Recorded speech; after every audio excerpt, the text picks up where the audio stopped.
Narito na ang mga trending na kwento sa mundo ng social media. AI-generated image ng matcha-flavored na alcohol drink, viral. Kwelang pakulo ng mga Pinoy sa pagsakay muli sa kabayo ngayong mataas ang presyo ng gas, kinaaliwan online. Pansamantalang no apprehension policy sa mga lalabag sa batas trapiko ay minungkahi ng isang kongresista sa gitna ng krisis sa langis. Phoenix Petroleum nagsalita na tungkol sa drawing umanong Free Fuel for Life ni Heidelin Diaz.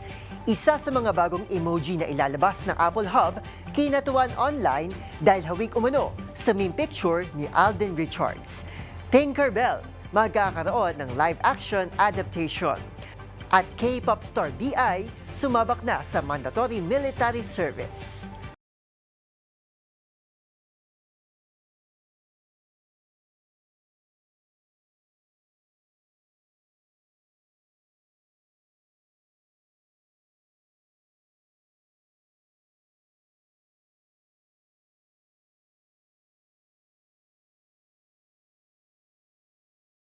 Iba't ibang mga nagva-viral na kwento na naman ang ating pag-uusapan. Mga trending sa social media na tiyak hindi lang nakakaaliw, kundi maring kapulutan din ng aral at kuminsan ay makabagbag damdamin din. Kasama ang buong pwersa ng DZRH TV, ito po ang TNVS. Trending and Viral Show, nakahandang kumplituhin ang buong kwento. Masaya, malungkot, o isyong pambayan man yan, sagot na namin ang inyong tanghalian. Ito po si Arnold Herrera ng DZRH TV, una sa Pilipinas, una sa Pilipino.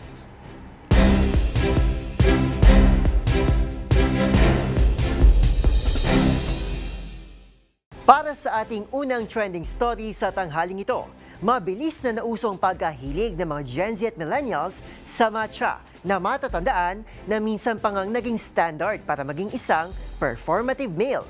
Pero paano na lang kung ang matcha ay hindi na lamang pangkape, kundi pang-alak na din?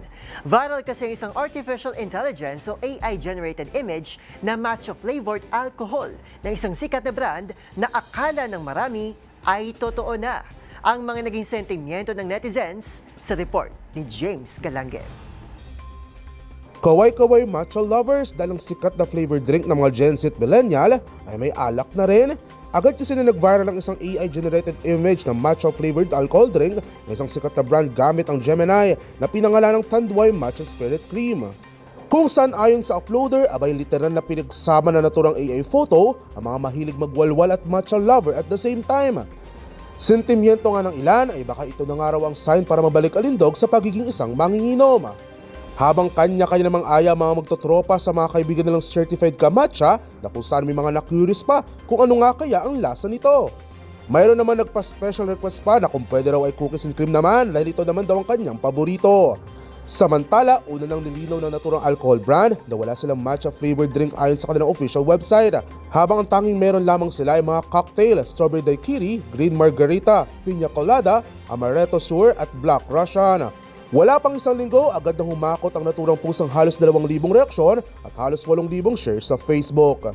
Para sa DZRH TV, ito si James Galangue, una sa Pilipinas, una sa Pilipino.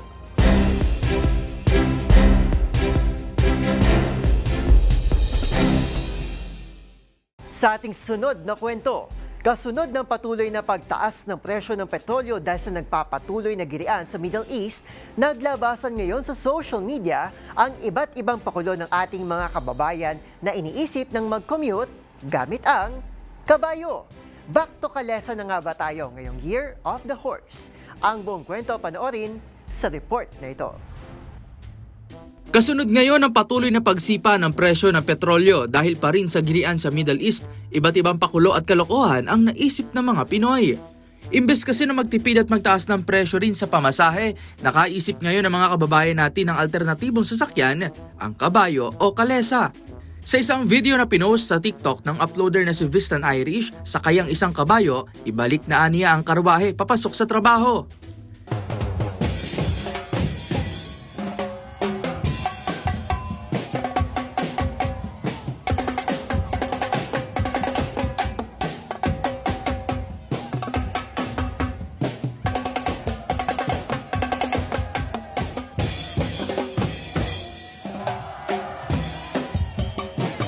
Ayon tuloy sa ilang netizens na nagkomento, hindi na daw uso ang pagsakay sa jeep dahil no to gas na but yes to grass. Ganyan din ang makikitang bersyon ng uploader na sina El Gamana at Raven Lee kung saan kabayo na rin ang kanilang dala papuntang trabaho.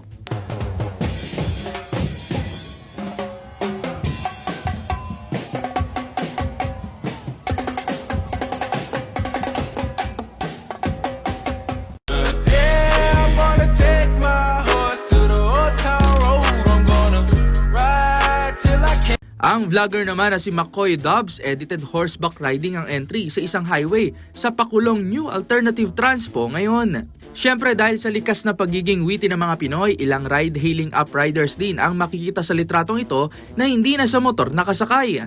Anila, ito na ang solusyon sa lumalalang presyo ng gasolina. Habang oil crisis no problem naman ang caption ng isang uploader na ito dahil sa kaniyang what if ang ating sasakyan na ay Grab Kalesa, Joyride Tartanilla o Angkas Kabayo. Kinagiliwan naman ng mga netizens ang ideyang ito kung saan sila rin ay napaisip kung paano nga ba ito gagana ngayon. May isang netizen na curious kung saan pa rin kukuha ng plaka at lisensya para sa kabayo, sa Department of Agriculture ba o sa LTO pa rin. Habang ang ilan tanong naman kung ang kabayo ba ay pwede sa mga kalsada ngayon at kung pwede bang lagyan ng RFID na para bang kotse ang peg. At syempre napaisip rin ng karamihan sa coincidence na natapat pa ito sa kasalukuyang Year of the Horse. Para sa Deezer HTV, ito si Rovic Manuel. Una sa Pilipinas, una sa Pilipino.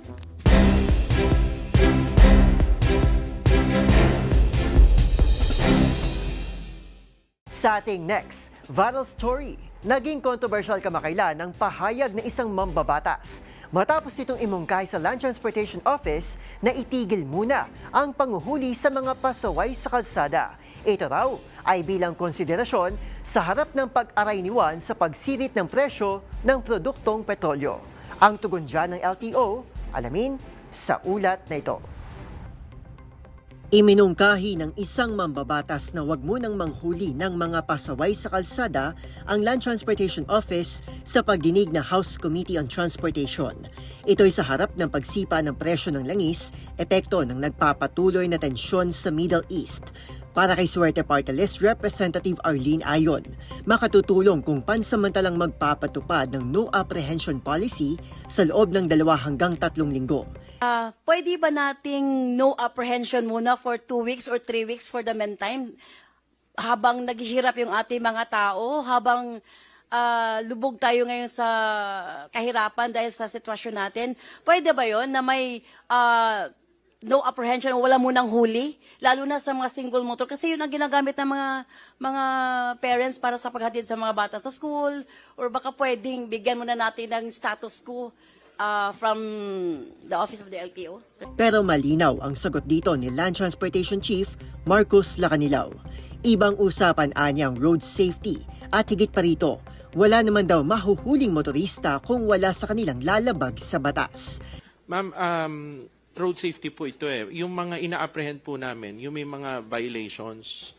So kung magko-comply po yung mga kababayan po natin at hindi sila gumagawa po ng mga traffic violations, wala po silang problema sa amin sa LTO.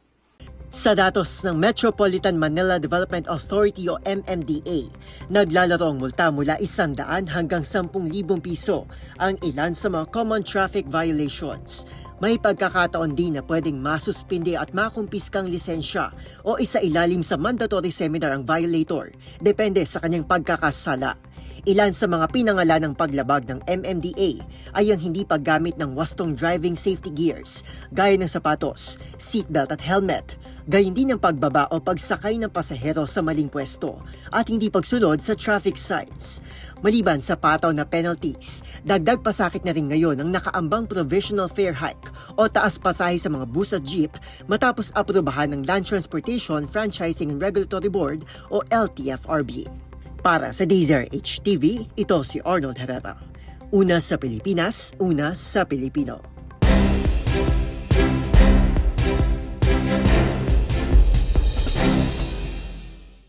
Samantala, sa iba pang kwento, nagsalita ng oil company sa likod ng umano'y drawing na free fuel for life para kay Olympic gold medalist Heidelin Diaz. Yan ay kasunod ng muling paglutang sa social media ng naturang insentibo sa gitna pa rin ng pagtaas ng presyo ng langis. Ang pahayag ng kumpanya sa report ni Millie Borja. Naglabas na ng pahayag ang Phoenix Petroleum Philippines kaugnay ng usapin tungkol sa umano'y free fuel for life na ipinangako sa Olympic gold medalist na si Heidelin Diaz. Umani ng atensyon ang issue kasabay ng pagtaas ng presyo ng langis dulot ng tensyon sa Middle East, kung saan muling nabanggit ng ilang netizens ang insentibong natanggap ni Heidelin matapos niyang manalo ng unang Olympic gold medal ng Pilipinas sa Tokyo 2020 Olympics. Ayon sa manager ng atleta na si Noel Ferrer, hindi umano lifetime ang fuel support at 2 taon lamang itong naibigay matapos ang kanyang panalo. Samantalang sa panig naman ng Phoenix Petroleum, sinabi ng kumpanya na nagbigay sila ng 5 milyong pisong cash donation kay Diaz, habang 3 million pesos naman kina Carlo Paalam at Nesty Petesio at 1 milyong piso kay Yumir Marshall matapos ng Olympics. Iginiit ng kumpanya na naibigay nila ang unang 2 taong fuel donation kay Diaz, kabilang ang 2 taon noong March 2022. Gayunman, sinabi ng kumpanya na hindi na naipagpatuloy ang arrangement matapos umano itong pumasok sa kontrata sa ibang fuel brand. Sa kanilang pahayag, binigyan din ng Phoenix na tinupad nila ang kanilang commitment at nananatili ang kanilang suporta at respeto kay Heidelin at sa iba pang atletang Pilipino. Para sa DZRH TV, ito si Millie Borja, una sa Pilipinas, una sa Pilipino.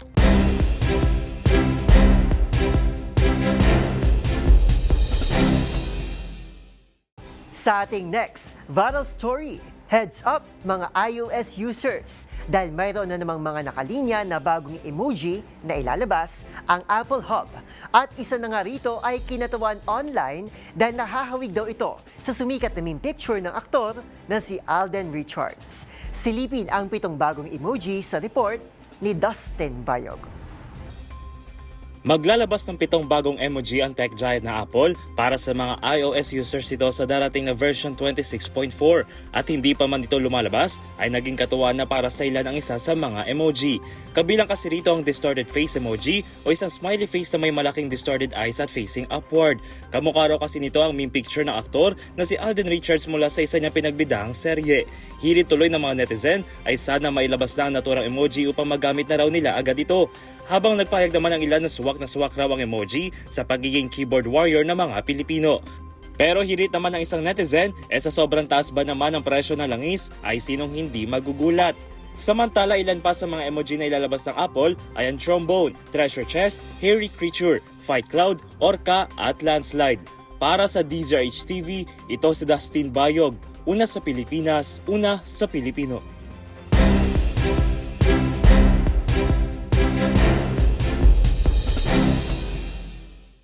At sa mundo naman ng entertainment, malaking bahagi ba ng childhood mo si Tinkerbell? Alam mo ba, ng hit animated fantasy film, magkakaroon na ng live-action adaptation. At sa mundo naman ng K-pop, sumabak na sa mandatory military service ang South Korean rapper na si B.I. o Kim Hanbin nitong Lunes. Narito ang report ni Showbiz Angel. Magkakaroon ng live-action series ang kwento ng cute sidekick ni Peter Pan na si Tinkerbell. Ayon sa reports, Tink ang magiging title dito na ilalabas sa Disney+. Sa ngayon, wala pang inilabas na detalye pagdating sa plot, release date at kung sino ang mga bibida. Noong 2023, ang American actress na si Yara Shahidi ang gumanap bilang Tinkerbell sa pelikulang Peter Pan and Wendy. Samantala, sa mundo naman ng K-pop, we will wait for you. Yan ang mensahe ng fans sa pagsabak ng South Korean rapper na si B.I. sa kanyang mandatory military service ngayong Lunes, March 16. Batay sa anunsyo ng kanyang label, magsisilbing public service worker ang K-pop star. Ang 131 label nagpaabot din ng pasalamat sa patuloy na love and support ng fans kay B.I. at nangako magbabalik ito bilang isang more mature artist. Bago naging solo artist, si B.I. ay unang nakilala bilang miyembro ng K-pop group na Icon na nabuo taong 2015. Para sa DZRH TV, ito po ang Showbiz Angel, una sa Pilipinas, una sa Pilipino.